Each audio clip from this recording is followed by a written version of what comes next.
नमस्कार मंडळी, श्री स्वामी समर्थ. स्वागत आहे तुमचं माझ्या YouTube चॅनल मध्ये. आजचा दिवस तुम्हाला खूप छान सुख समाधानाचा आणि आनंदाचा जाऊ देत ही स्वामींच्या चरणी प्रार्थना करते आणि आज या नवीन व्हिडिओला सुरुवात करते. तर बघा माझ्या ताई दादांनो, येत्या 9 ऑगस्टला म्हणजे शनिवारी आलेला आहे रक्षाबंधन. रक्षाबंधन हा सण आपल्या हिंदू धर्मातील खूप खास आणि महत्त्वाचा तसेच मोठा सण मानला जातो. रक्षाबंधन हा भाऊ बहिणीच्या अतूट प्रेम आणि आपुलकीचा सण आहे. या सणाचं धार्मिक आणि सामाजिक दृष्ट्या खूप महत्त्व देखील आहे. या दिवशी बहीण आपल्या भावाच्या हातामध्ये राखी बांधून त्याच्या दीर्घ आयुष्यासाठी प्रार्थना करते, तर भाऊ बहिणीचे रक्षण करण्याचं वचन देतो. या रक्षाबंधनाच्या दिवशी भगवान विष्णू देवांनी वामन अवतार घेऊन बळीराजाकडून पृथ्वीचं रक्षण केलं आणि बळीने विष्णू देवांना आपले रक्षण करण्याची प्रार्थना केली.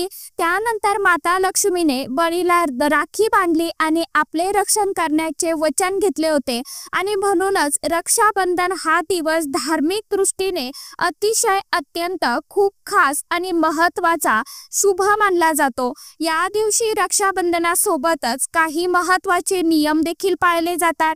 या दिवशी बहीण आपल्या भावाला राखी बांधण्यासाठी माहेरी जात असते किंवा जिथे कुठे तिचा भाऊ राहतो तर तिथे त्याला राखी बांधण्यासाठी जात असते. परंतु जेव्हा बहीण भावाकडे जाते राखी बांधण्यासाठी, तर त्यावेळी तिने आपल्या आईच्या घरून किंवा आपल्या भावाच्या घरून या 3 वस्तू ज्या आहेत तर त्या चुकूनही आणू नका, कारण 99% स्त्रियांना माहीत नाही. यामुळे आपल्या पतीचा नाश होतो, माता लक्ष्मी साथ सोडून जाते आणि आपल्या घरामध्ये दरिद्रता येत असते. तर अशा कोणत्या 3 वस्तू आहेत ज्या आपल्याला चुकूनही या रक्षाबंधनच्या दिवशी आपल्या आईच्या घरून आणायच्या नाही. तसेच या दिवशी कोणत्या रंगाची राखी भावाला चुकूनही बांधायची नाही. त्याचबरोबर दरवर्षी रक्षाबंधनाला भद्राकाळ सुद्धा असतो आणि या भद्राकाळ अतिशय शुभ काळ मानला जातो. अभद्र काळामध्ये जे पण कार्य केले जाते तर त्याचा नाश होतो. म्हणून या दिवशी भद्र काळामध्ये आपल्याला चुकूनही रक्षाबंधन साजरं जे आहे तर ते करायचं नाही. तर मग भद्रकाळ कोणती वेळ असणार आहे याविषयीची संपूर्ण माहिती आजच्या या नवीन व्हिडिओमध्ये मी तुमच्या बरोबर शेअर करणार आहे. त्यामुळे तुम्ही हा व्हिडिओ स्किप न करता शेवटपर्यंत नक्की बघा. चॅनलवरती तुम्ही जर हा व्हिडिओ पहिल्यांदा बघत असाल तर चॅनलला आवर्जून सबस्क्राइब करा आणि असेच नवनवीन माहितीपूर्ण व्हिडिओ बघण्यासाठी समोरील बेल आयकॉनलाही प्रेस करा. त्यामुळे काय होईल, जेव्हा कधी मी नवीन व्हिडिओ अपलोड करेल तर सर्वात अगोदर त्याचं नोटिफिकेशन तुम्हाला मिळेल आणि तुम्ही एकही व्हिडिओ मिस करणार नाही. तर बघा मित्रमैत्रिणींनो, आज या व्हिडिओमध्ये तुम्हाला जी महत्त्वाची माहिती सांगणार आहे तर ती तुम्ही व्हिडिओमध्ये शेवटपर्यंत नक्की बघा. यामुळे तुम्हाला कोणत्याही प्रकारच्या समस्यांचा सामना जो आहे तर तो करावा लागणार नाही. तर बघा, रक्षाबंधनचा सण हा भाऊ आणि बहिणीमधील अतूट प्रेमाचं प्रतीक आहे. या दिवशी बहीण आपल्या भावाच्या मनगटावरती रक्षासूत्र म्हणजेच राखी बांधत असते आणि त्याच्या दीर्घ आयुष्यासाठी, त्याच्या उत्तम आरोग्यासाठी देवाकडे प्रार्थना करते आणि भाऊ देखील आपल्या बहिणीचे नेहमी रक्षण करण्याचं वचन देतो. त्यामुळे दरवर्षी रक्षाबंधनाच्या दिवशी भद्रकाळ असतो. काही तास जे आहेत तर ते भद्रकाळाचे मानले जातात.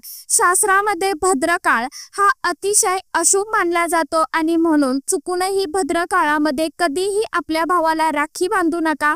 यामागे एक कथा सांगितली जाते. असं म्हटलं जातं की लंकेचा राजा रावणाने भद्रकाळात आपल्या बहिणीला राखी बांधायला लावली आणि 1 वर्षाच्या आत त्याचा नाश झाला. याशिवाय शनिदेवाची बहीण असलेल्या भद्राला ब्रह्मदेवांनी शाप दिला आहे की जो कोणी भद्रकाळात कोणतेही शुभ किंवा मंगल कार्य करेल त्याचे फळ नेहमी अशुभ राहील. म्हणून भद्रकाळामध्ये चुकूनही रक्षाबंधन जे आहे तर ते साजरं करू नका, असं आपल्या शास्त्रामध्ये सांगितलं गेलं आहे. आणि म्हणून या रक्षाबंधनाच्या दिवशी राखी बांधण्या अगोदर बहीण आणि भावाने दोघांनाही आंघोळ करावी आणि आंघोळ करणं शक्य नसेल तर स्वच्छ हातपाय धुवून घ्यावे आणि शक्य असेल तर दोघांनीही नवीन कपडे जे आहेत तर ते घालावे. परंतु लक्षात घ्या की शुभ प्रसंगी काळ्या रंगाचे कपडे जे आहेत तर ते अजिबात घालायचे नसतात. कपडे आपल्याला लाल किंवा पिवळ्या रंगाचे कपडे जे आहेत तर ते आवर्जून परिधान करण्याचा प्रयत्न करा. कारण कपडे प्रदान केल्यानंतर तुम्ही एकत्र देवी देवतांची पूजा करावी. पूजेसाठी तुम्ही पूजा थाळी जी तयार करता त्यात रोली, चंदन, अक्षदा, राखी, मिठाई आणि तेलाचा दिवा ठेवावा. तुपाचा दिवा जो आहे तर तो चुकूनही या दिवशी आपल्या भावाचं औक्षण करण्यासाठी वापरू नका. कारण तुपाचा जो दिवा असतो तर तो कधीही पुरुषांसाठी ओवाळला जात नाही. सर्वप्रथम तुम्हाला पूजा थाळी देवांना समर्पित करायची आहे. भावाच्या मनगटावर राखी बांधण्यापूर्वी तुम्हाला एक राखी ही तुमच्या देवघरासमोर अर्पण करायची आहे. शक्य असेल तर तुम्ही या दिवशी मारुती रायाच्या मंदिरामध्ये सुद्धा जाऊन ही राखी मारुती रायांना अर्पण करू शकता. यानंतर गणपती बाप्पांना राखी अर्पण करा. स्वामी महाराजांना राखी अर्पण करा. यानंतर तुमच्या भावाला पूर्वेकडे किंवा उत्तरेकडे तोंड करून बसवा आणि बहिणीचे तोंड हे पश्चिमेकडे असेल. सर्वप्रथम भावाला आपल्याला तिलक लावायचं आहे. त्यानंतर अक्षदा लावायच्या आहे आणि रोली, चंदन, अक्षदा लावायच्या आहे. त्यानंतर काही फुलं त्याच्या माथ्यावरती आपल्याला शिंपडायची आहे, अक्षदा शिंपडायची आहे आणि शेवटी भावाची आरती म्हणजे आपल्याला औक्षण करायचं आहे. आता तुमच्या भावाला उजव्या हातामध्ये राखी बांधत असताना त्यानंतर भावाला मिठाई खाऊ घाला. राखी बांधल्यानंतर भावाने आपल्या बहिणीचं रक्षण करण्याचं वचन देखील द्यावं. मी नेहमीच तुझे रक्षण करीन. मी तुमची प्रत्येक मागणी पूर्ण करीन. मी तुमची प्रत्येक इच्छा पूर्ण करेन. जर पालक नसतील तर मी पालकांची अनुपरिस्थिती पूर्ण करेल. मी वडील बनून प्रत्येक इच्छा पूर्ण करेल. मी तुमची आई बनून तुमचे पालन पोषण करेल आणि तुम्ही तुमच्या बहिणींना भेटवस्तू द्यायची आहे. 2025 मध्ये रक्षाबंधनाचा सण कधी साजरा होईल तर बघा 9 ऑगस्टला शनिवार आहे. तर शनिवारच्या दिवशी रक्षाबंधनाचा सण हा साजरा केला जाणार आहे. पौर्णिमा तिथी ही 8 ऑगस्टला दुपारी 2:12 सुरू होणार आहे आणि 9 ऑगस्टला दुपारी 1:24 संपणार आहे. रक्षाबंधन विधीसाठी शुभ वेळ असणार आहे 9 ऑगस्टला सकाळी 5:47 पासून ते दुपारी 12 वाजेपर्यंत. या वर्षी रक्षाबंधनाच्या दिवशी भद्रा सावलीत असेल आणि रक्षाबंधनाची भद्रा सुरू होण्याची वेळ सकाळी 5:47 आहे. त्यानंतर ती दुपारी 1:32 पर्यंत असणार आहे. ही भद्रा पातळात राहते. तथापि अनेक विद्वानाचा असा विश्वास आहे जर भद्रा पातळात किंवा स्वर्गात राहते तर ती पृथ्वीवर राहणाऱ्या लोकांसाठी अशुभ नाही, ती शुभ मानली जाते. परंतु अनेक शुभ कार्यात पातळातील भद्रा दुर्लक्षित केली जात नाही. आता जरी या दिवशी भद्रकाळ नसला तरी या दिवशी राहू काळ जो आहे तर तो आवर्जून आपल्याला पाळायचा आहे. कारण राहू काळामध्ये सुद्धा कोणतेही शुभ कार्य जे आहेत तर ते केले जात नाही. राहू काळात केलेले शुभ कार्य किंवा इतर कुठलंही काम जे आहे तर त्यामध्ये यश मिळत नाही. सतत अडथळे येता राहतात. शुभ कार्य जे आहेत तर त्यामध्ये सुद्धा अडचणी येतात आणि रक्षाबंधन हा सण देखील अतिशय पवित्र आहे. त्यामुळे या दिवशी जो राहू काळाचा टाइम असणार आहे तर तो 9 ऑगस्टला शनिवारी सकाळी 9 वाजल्यापासून ते 10:30 वाजेपर्यंत हा राहू काळ असणार आहे. आणि या काळामध्ये तुम्हाला चुकूनही रक्षाबंधन जे आहे तर ते साजरं करायचं नाही. या व्यतिरिक्त तुम्ही 9 ऑगस्टला सकाळपासून ते संध्याकाळपर्यंत कधीही रक्षाबंधन जे आहे तर ते साजरं करू शकता. राहू काळामध्ये भावाला राखी बांधल्याने नेहमीच कुटुंबाचा नाश होतो. म्हणून यावेळी कधीही भावाला राखी बांधू नका. कारण संपूर्ण कुटुंब गरीब होत असते. घरातील लक्ष्मी ही साथ सोडून जात असते आणि घरात दरिद्रता यायला सुरुवात होत असते. म्हणून तुम्हाला हा राहू काळ लक्षात ठेवूनच रक्षाबंधन जे आहे तर ते साजरं करायचं आहे. रक्षाबंधन सणाचा आनंद जो आहे तर तो घ्यायचा आहे. आपण रक्षाबंधन हे शुभ काळामध्ये साजरे केले तर भावावर कधीही दुर्दैव येत नाही आणि अशा बहिणीचा भाऊ जिथे जाईल तिथे त्याची प्रगती होत असते. तो सर्व काही प्रतिष्ठा, मान, सन्मान, पैसा, संपत्ती कमवत असतो. राहू दोष, पितृदोष, नजर दोष, मंगल दोष सर्व काही दूर राहतात आणि या रक्षाबंधनाच्या दिवशी भावाला काळी राखी चुकूनही बांधू नये, ते शुभ मानलं जात नाही आणि म्हणून भावाच्या मनगटावरती तुम्हाला लाल रंगाची राखी जी आहे तर ती बांधायची आहे। लाल पिवळा रंग हा नेहमी शुभ मानला जातो।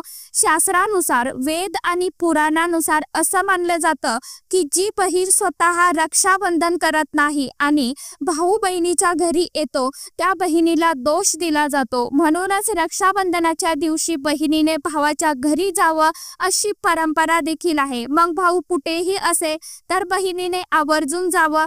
जर भाऊ तुमच्या सोबत नसेल, परदेशात राहतो, काही कारणास्तव तुम्ही भावाकडे जाऊ शकत नसाल तर तुम्ही भावाच्या नावाने रक्षाबंधन थाळी, राखी, मिठाई, अक्षदा, रोली घेऊन गणपती बाप्पांना भाऊ माना। गणपती बाप्पांच्या कपाळावरती चंदनाचा तिलक लावा, हळदी कुंकू लावा, अक्षदा अर्पण करा। तुमच्या भावाच्या नावाची राखी जी असते तर ती गणपती बाप्पांना अर्पण करा। यामुळे ती राखी तुमच्या भावाच्या मनगटावरती नक्कीच पोहोचत असते। अशी राखी हृदयात बांधलेली, खऱ्या भक्तीने बांधलेली, स्वतः देवाच्या बरोबरीची बनते। आता या रक्षाबंधनच्या दिवशी अशा कोणत्या 3 वस्तू ज्या आहेत तर त्या महिलांनी चुकूनही आपल्या माहेरातून आणायच्या नाही, आपल्या भावाकडून आणायच्या नाही। त्यामध्ये पहिली वस्तू आहे ती म्हणजे झाडू। तर बघा, झाडूमध्ये माता लक्ष्मी वास करते। जेव्हा मुलगी माहेरातून सासरी येते त्यावेळी तिला चुकूनही झाडू खरेदी करून देऊ नका, किंवा आपल्या घरातील एखादा झाडू असेल तर तो सुद्धा तिला